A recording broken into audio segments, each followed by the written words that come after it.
चौथे सेशन की ओर कार्यक्रम को आगे लिए चलते हैं और बुलाती हूं मैं मंच पर इस वक्त एलर्जी होम्यो की ओर से डॉक्टर आर.के. यादव और इन ब्लॉक मोबाइल की ओर से मिस्टर दुर्गा पी. त्रिपाठी और इस मंच का संचालन करेंगे हमारे सहयोगी मोहम्मद शबाब। बहुत शुक्रिया मेनका जी। और सबसे पहले दुर्गा प्रसाद जी, आपसे ही शुरुआत करते हैं।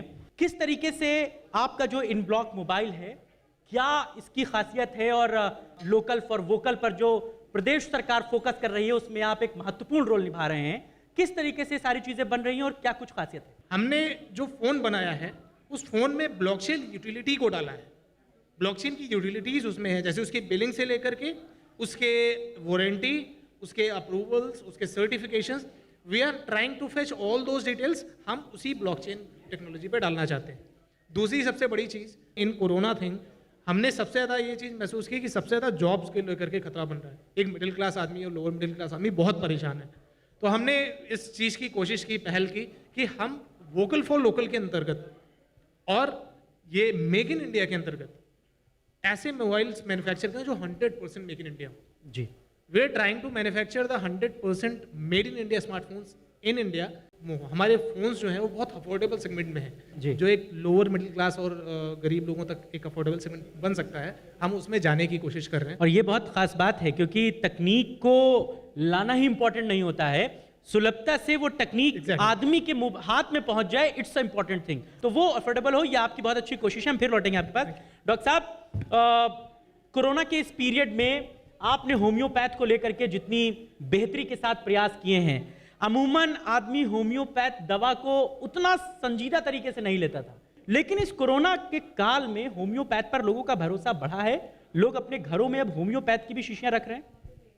हाँ, ये इस कोरोना काल में सबसे अच्छी बात ये हुई कि जब जितने लोग भी मॉडर्न साइंस पे जितने ज़्यादा भरोसा रखते थे, ये कोरोना काल में आने के बाद होम्योपैथ के ऊपर उनकी भरोसा बढ़ी और वो सभी लोगों ने होम्योपैथ दवाइयों को बहुत तेज़ी से प्रयोग करना चालू किया। और होम्योपैथ में एक चीज़ जो कहा जाता है कि हमारी होम्योपैथ बहुत धीरे धीरे काम करती है, ये गलत है।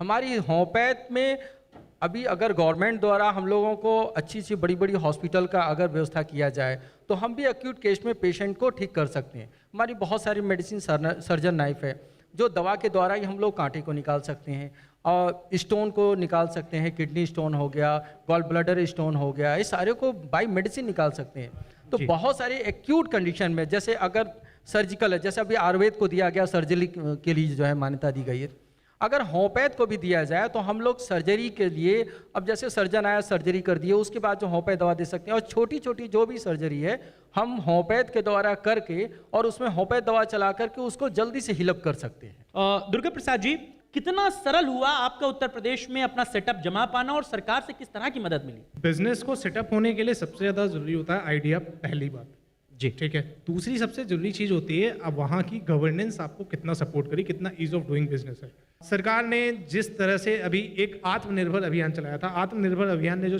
चलाया गया, उसमें ये था कि आप अपने पुराने जो एम्प्लॉयज़ हैं अगर उनको आप वापस रखते हैं और अपना आत्मनिर्भर में रजिस्ट्रेशन कराते हैं तो हम आपको उस पर कुछ ना कुछ सब्सिडी देंगे। ये सबसे ज़्यादा इंपॉर्टेंट इसलिए था क्योंकि जो टेक्नोलॉजीज़ हैं उनके पास की भी नहीं है कि उनके पास बिजनेस नहीं है लोगों को सैलरीज दे पाने की। यदि सरकार सब्सिडी देती है तो उनका ईज ऑफ डूइंग बिजनेस आगे आएगा, राइट? बिल्कुल। दूसरी चीज़ वोकल फॉर लोकल, अगर हम घर में कोई चीज़ बना करके बेचते हैं तो सबसे पहली चीज़ थी इंडिया का, आज आप घर के अंदर बेच रहे हो, कल आप घर के बाहर बेचोगे तो एक्सपोर्ट बढ़ेगा। डॉक्टर साहब, कोरोना के संक्रमण काल में जैसे चीजें बदली हैं और आप भी कह रहे हैं कि होम्योपैथ पर लोगों का भरोसा बढ़ा है, लगता है कि धीरे धीरे चीजें ट्रैक पर लौट रही हैं। अगर सरकार जैसे मॉडर्न साइंस को और आयुर्वेद की तरफ जितना झुकाव बढ़ा है उसी तरह से अगर होम्योपैथ की तरफ झुकाव बढ़े अगर, तो अभी जैसे पूरी दुनिया में भी वैक्सीन के लिए बहुत जल्दी लोग कोशिश कर रहे हैं, पूर्ण रूप से उस पर एक्सपेरिमेंट ट्रायल भी नहीं पूरा कंप्लीट कर रहे हैं, लोगों को देने की कोशिश कर रहे हैं। बहुत जगह तरह तरह की न्यूज़ सुनने में मिल रहा है, लगाने के बाद ये हो रहा है, वो हो रहा है, फेल्वर हो रहा है, ऐसा हो रहा है। ठीक है, वैक्सीन जरूरी है, मगर अगर हमारे होम्योपैथ में इम्यूनिटी पावर बढ़ाने के लिए और कोरोना से फाइट करने के लिए मेडिसिन है तो कम पैसे में लोगों को, इंडिया इतनी बड़ी पॉपुलेशन है तो हम कितना वैक्सीन बांट पाएंगे। तो हमारी होम्योपैथ दवा को अगर डिस्ट्रीब्यूट किया जाए तो इम्यूनिटी पावर को बढ़ा करके और हम लोगों को आसानी से बचा सकते हैं, कम पैसे में बचा सकते हैं। बहुत अच्छी बात कही, बहुत शुक्रिया आप दोनों का, एलर्जी होम्यो से डॉक्टर आर के यादव का और इन ब्लॉक मोबाइल से मिस्टर दुर्गा प्रसाद त्रिपाठी जी का। और अब हम लोग आखिरी सेशन की तरफ बढ़ रहे हैं। मैं मंच पर बुलाना चाहूंगा मेनका जी को कि वो आएं और सेशन की शुरुआत करें। इस सेशन में मैं बुलाना चाहूंगा श्री दाऊजी मिष्ठान भंडार से जय अग्रवाल जी को। कोरोना काल में एक और सेक्टर जो बहुत ज्यादा प्रभावित हुआ वो रहा फूड इंडस्ट्री। जय अग्रवाल जी, आपसे ही जानना चाहूंगी, वैसे तो कोई भी ऐसा सेक्टर था नहीं जो कोरोना महामारी के दौरान प्रभावित ना हुआ हो, लेकिन जो फूड इंडस्ट्री वो अब भी स्ट्रगल कर रही है। जी, कोरोना काल में जितना फूड इंडस्ट्री पे असर पड़ा है उतना शायद किसी इंडस्ट्री पे नहीं पड़ा है, क्योंकि जब लॉकडाउन लगा था तो 4 घंटे का टाइम दिया गया था हम लोगों को। तो 4 घंटे में पॉसिबल नहीं है कि हमारा पेरिशेबल आइटम है हम उसे वाइंड अप कर सकें और अपना नुकसान बचा सकें। तो जितना फूड इंडस्ट्री का 3 से 4 दिन का रनिंग प्रोसेस रहता ही है, हर किसी के पास 3 से 4 दिन का अपना रॉ मटेरियल, सेमी फिनिश हर चीज़ का स्टॉक रहता है, तो एक तरीके से वो भी पूरा हमारा डेड हो गया। सरवाइव करने के लिए क्या किया इस दौरान? जैसे आपके पास बहुत सारे लोग होंगे जिनको आपने रोजगार दिया होगा, क्या वहाँ पर कुछ कॉम्प्रोमाइज़ करना पड़ा?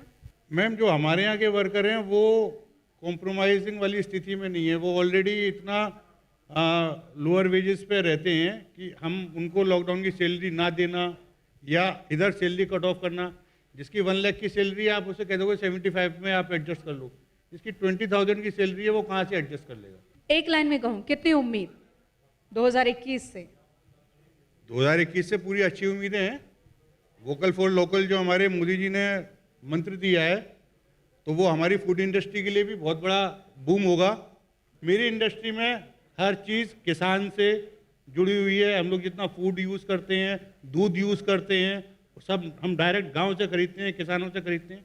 तो वोकल फॉर लोकल अगर होगा हमारी इंडस्ट्री को बहुत फ़ायदा मिलेगा। बहुत बहुत धन्यवाद इस मंच पर हमारे साथ जुड़ने के लिए और अपनी बात रखने के लिए। Thank you ma'am, thank you.